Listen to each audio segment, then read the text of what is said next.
You are all weirdos. Weird science is the revolution. Weird science is the revolution. Hello, everybody, and this week we had the end of the Titans Beast World event with issue number 6, and in the whole play, I figured we'd get on here and give a little bit of a rundown on what we thought of the event as a whole, and I'm here, obviously, with my man, Eric Shea, America's sweetheart. You're my man. What up, Eric? Here we are, and we have this whole event, and me and you actually were a lot more positive than a lot of other people. We were having fun with the concept, and people will end up, and I had somebody even yell at me at one point, like, if you think that an event that has furries in it is good, then you got some... It wasn't quite that, but it was fun. Well, that's the worst part of it. But yeah, and it felt like bigger things were happening, and things were set up going in. That's what I think this Titans Beast World had best of the events, and I'm talking recent events like a Night Terrors with a K, Dark or even Crisis, Gotham War, even those littler things. This actually felt bigger. It felt like things were set up. So in the whole thing, we were enjoying it. Maybe not so much the tie-ins, though, right? Well, the tie-ins are a problem because you had all these Beast World tours with all the major cities of the DC universe, and all they were little anthology stories that barely tied into the overall story, did nothing for the characters except say, hey, this stuff's going on with these weird animal-human hybrids. And at the end of the day, I think the best ones overall were the Beast World Tour Star City and the Beast World Tour Central City. But even then, they had a lot of problems in those issues. Yeah, and like you said, it felt like a lot of the play of those tie-ins were, oh, you want to see what this character turns into? And when we get to them, oh, Black Canary turns into a Black Canary. And not even just a Black Canary, but larger than every other one. She's almost like, she's like a gigantic bird woman now for some reason. And I don't even understand why. Even when you get to the Metropolis one, it's like, oh, and Jimmy's turned into that turtle kaiju again for whatever reason. Like, you're just having writers go out there and putting stuff on, like pen on paper, and charging people for nonsense stories that don't matter to the overall. And the thing is, that's the name of the game when it comes to events. But hopefully, you just skip all that stuff and stick to the main event, because that's where you're going to get the majority of the story. And I'll go with that. And the one thing that I hope ends are these anthology tie-ins. So you don't get anything. And I know, I don't mind tie-ins. And in that, you also had tie-ins in the Nightwing book.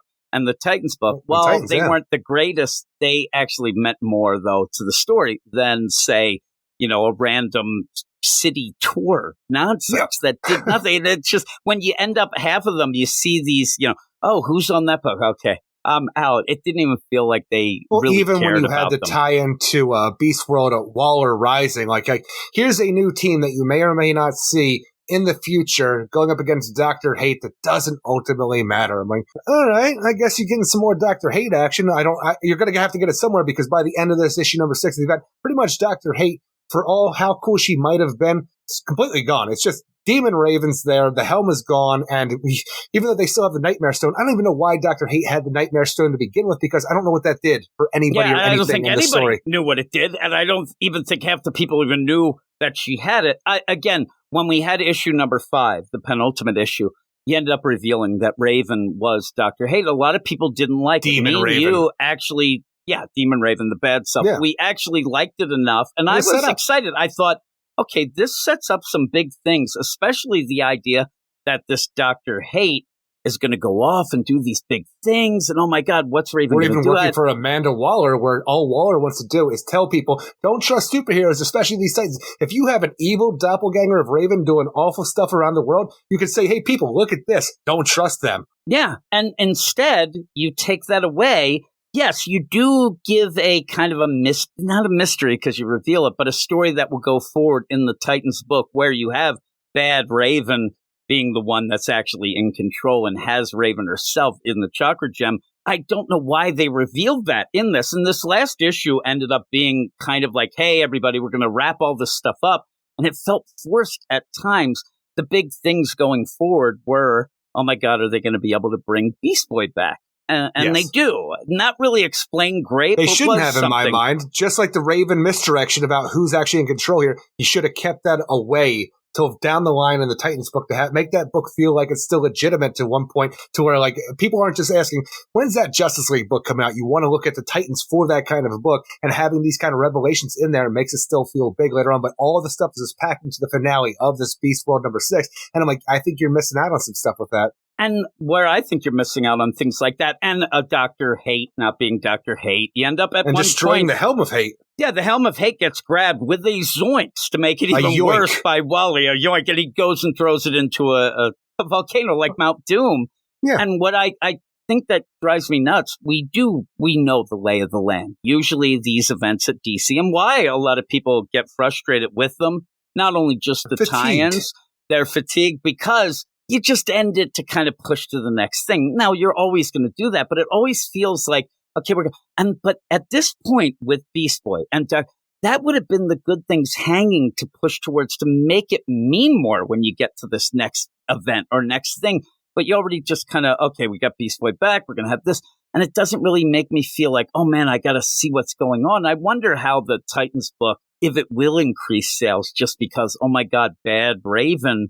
People didn't like that reveal, though, last issue. They didn't love the idea of it. Well, people said, I've seen it before, and we like... Yeah, oh, yeah. That's old hat for Raven anymore. You haven't seen it lately, though.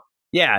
I liked it more of the reveal of her being Dr. Hate, not this, okay, we're going to go from there, yoinks of the deal, Mount Doom, and now...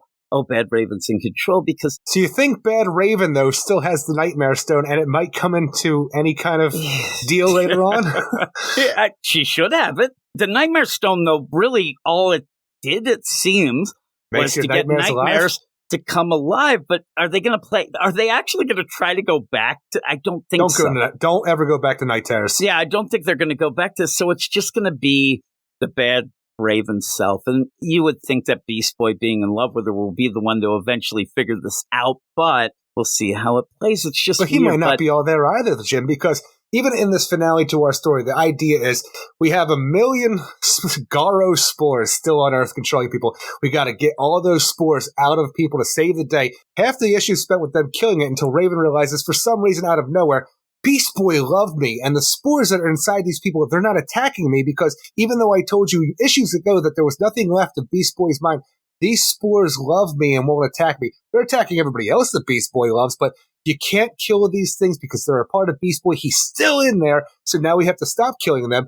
round them all up, and for some reason, when you do round them all up, whatever, let's say 500,000 left, probably a lot less, but they form into a Beast Boy, but a mindless Beast Boy. Now we got to go to the Boomerang Nebula to get the last bit that Beast Boy had when he was Garo the Conqueror and bring back that tentacle, thaw it out, and hope that that can be the mind of Beast Boy. And you know what, everybody? It is. We saved the day. So where I want to ask you, because a lot of people were thrown off where Beast Boy does get his brain blown up by Chunk. They ended up where Amanda Waller figured this out. His mind was already taken by Dr. Hate. His whole body was destroyed by Chunk. Was destroyed. Yeah. Okay, so you have that. Where they are killing the spores, right? So they're killing, oh my God, we can't kill them. Are they playing the game? Because at one point I thought they were playing, oh, we killed too many of them. Uh-huh. So now, but then I thought, well, why would they have stopped with Raven? Like, it doesn't make sense. The idea that they had enough of brain power to realize Raven, but then when they were formed, there weren't enough. Or were they just saying then, like, oh, we need more because he doesn't have that? It didn't make sense. Personally, I'm just going with the stuff that we had where Dr. Hate made sure that Gar's mind went away, and this was the continuation of that, and we needed an original piece when Garo still had his mind from that tentacle before it got ripped off. Yeah, well, and we go with that. You have Beast Boy back. I don't think they're going to play an idea of, oh, he didn't come back right, because you have Bad Raven already. I think you kind of need him not to come back right, at least for a little while, because he has to not let in on the fact, like, hey, Raven, she's acting a little weird lately. Well, I think that he's just going to be like, I think she's acting weird, but he'll think it's him. Or am I weird? Oh, my, I think she's going to get totally sexed up, and he's going to have to push her away, or that's what happens. But he is coming back weird. The big thing, really, that'd be weird for him. He's always horny. Yeah. But you have that stuff, Beast Boy, Raven, that's going to go off in the Titans book. But at least it is. Some of these events end, and you kind of end up like, they just end. Night Terrors, nothing really came from that. The idea, oh my God, everybody's afraid of the Justice League because of one night of nightmares. No. But at least you are going, if you are interested in the Raven stuff and the Beast Boy, that will continue full out in the Titans book. and probably will mix in with the Nightwing book at some point as well, because those are the Tom Taylor books.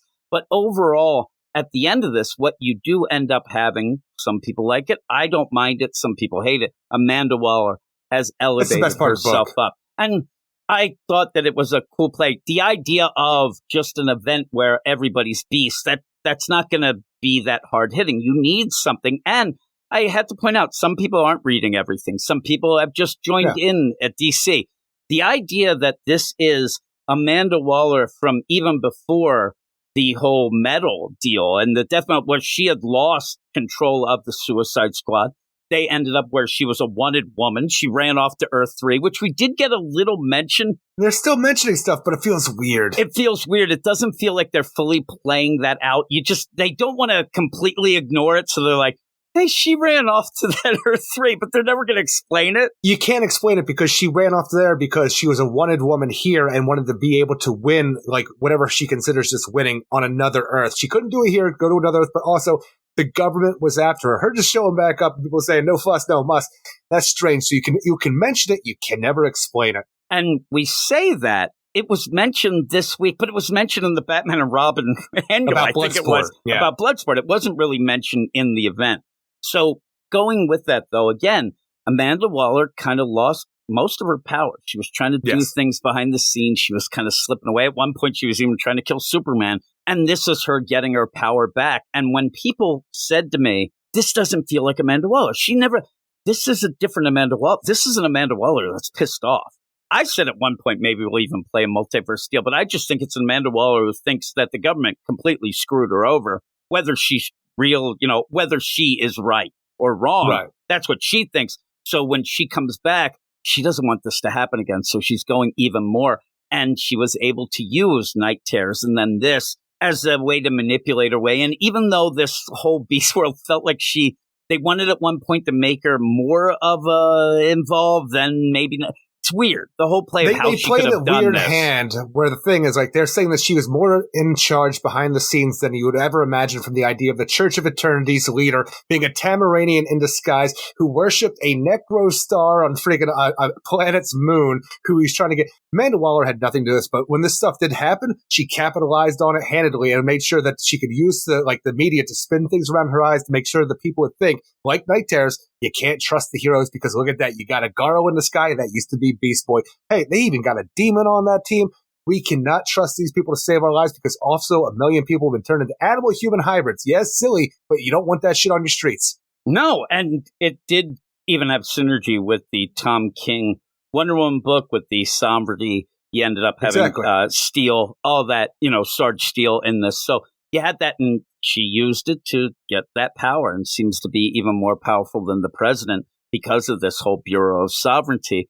I don't mind that. Like I said, I think that if she's going to come back, she's not just going to want to be like, okay, I think that I want that Suicide Squad back and I'm good with that. No, she's pissed. And she still has to manipulate things because there are some people who would hate her, even want her, to go down still. So she needed that power and she got it. And we're going to go forward. We have some things coming up from DC in the near future. We have a Brainiac story that's a big event in the Superman book, but this Amanda Waller stuff. And then whatever the big event of the summer is. Yeah, so the big summer event. And while people are fatigued, they 0 hour 2, right?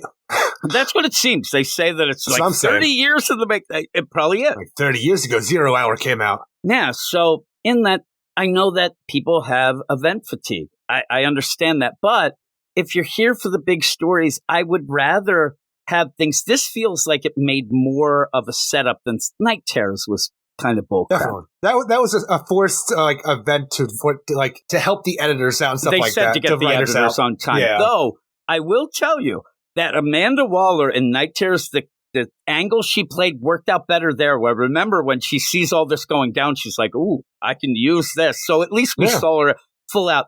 This got a little one, but it does come together and keeps pushing towards the big thing going. I know that people will complain, well, I don't want events and things, but I did like the setup from Raven. I do too. I understand the fatigue and all that, and it's a lot of money at points, but I do like those big stories. I love the big stories, but recently, over the past decade or so, they've been very lackluster. So the idea of event fatigue, I can understand because it's not worth the money at that point in time because you're not getting freaking anything out of it. just recent Night Terrors, again, that was 2 months of nonsense. Then, Summerween, Eric, the scariest months of the year, July and August. Then right after that, Batman, the big Gotham Batman War has a deal, the Gotham War. And then you get to this, and I think that it's a shame because I do think that this Beast World was the better of all those and probably one of the better events that we've had in a while. I think it's been the best event that we've had so far till at least maybe Darkseid War, but definitely since Forever Evil, which was my Darkseid War I liked. One. Me and you, when we had our podcast and we were reviewing it then, the thing that kind of threw me, and I should go back at some point and reread it, but boy, there was delays. That Darkseid War was delayed so much, and it kind of threw it out for me. But Forever Evil, I think that this is definitely... That was supposed to end the New 52. The Rebirth happened, and we still had the Darkseid War going on. Yeah, we were still going. It was so crazy. But I do think that if people were interested, and eventually if it goes on the app or they can get it, whatever, make sure if you're going to just read the main title. If you like that enough and you want to check out the other things, that's fine. That's on you. But you only really have to read these 6 issues. I'm telling you, I don't want to get blamed for anything. But you end up, read these 6 issues. Read these 6 issues, but also there's a prelude to this whole thing going on in Titans for how everything got started with Brother Eternity and the reformed Church of Blood becoming the Church of Eternity. If you want to get involved with that, that's on them too. That's on you, Eric. So when we go forward, I actually am looking forward to the Brainiac stuff. You know why? Because it feels like it's leading to that. You have told me because you end up having read comics most of your life. You've told me all the time. I do. I haven't, but you like the idea of events having little hints going forward or, working out within the books. And that's what I think they're starting to do. That is encouraging, though I still think people will be bad. Like, I hate events or whatnot, but if you're into it, I think you should check this out. It is one of the better ones. Though. You might hate events, but we definitely don't get enough Brainiac in our lives, so that could be cool. Oh, that I'm really looking forward to. And it seems like we are building up to that. And then we'll see in the summer this big event that's 30 years in the making. And if it's a 0-hour deal, Eric will be in all of his glory, one of his favorites. That Convergence Parallax, it is out of time. That's still in this universe's timeline. It's going to be a big deal going forward as far as I'm concerned. It came up in the Green Arrow book by Joshua Williamson. He's the architect, and there was no reason for Hal to mention that. Like, oh, I forgot about it. It has to be big. You get that version of Parallax back. You bring in Superboy Prime. You have a smorgasbord of big old heavy hitters, and I'm just going to eat it up. Oh, yeah. And I'm telling you right now, maybe eventually we'll have like a video of what we hope would be from an event and things like that. I just figured we'd come in instead of a full-out review of issue number 6. We'd come and have this little, just a discussion of it. But I actually did like the Beast World overall. Yeah, I agree. I think that it kind of got a little bit pushed to an ending in this last issue, but I still think overall it's a pretty good deal and something that I'm looking forward to see the ramifications from in all the books that go forward. Definitely. So I give it a thumbs up and hope that people will end up reading it and let us know what you think. Let us know if you're already reading it. Let us know what you think overall about it. And then, we'll see. No fighting, right, Eric? No fighting with me. I'm too sensitive a fella. I like to fight with you. But let us know what you think of Beast World, what you're looking forward to, what you may not have liked of it. And even if you hate it, just let us know. But with that, thanks, everybody, and we'll talk to you later. You are all weirdos. Weird science is the revolution. Weird science is the revolution.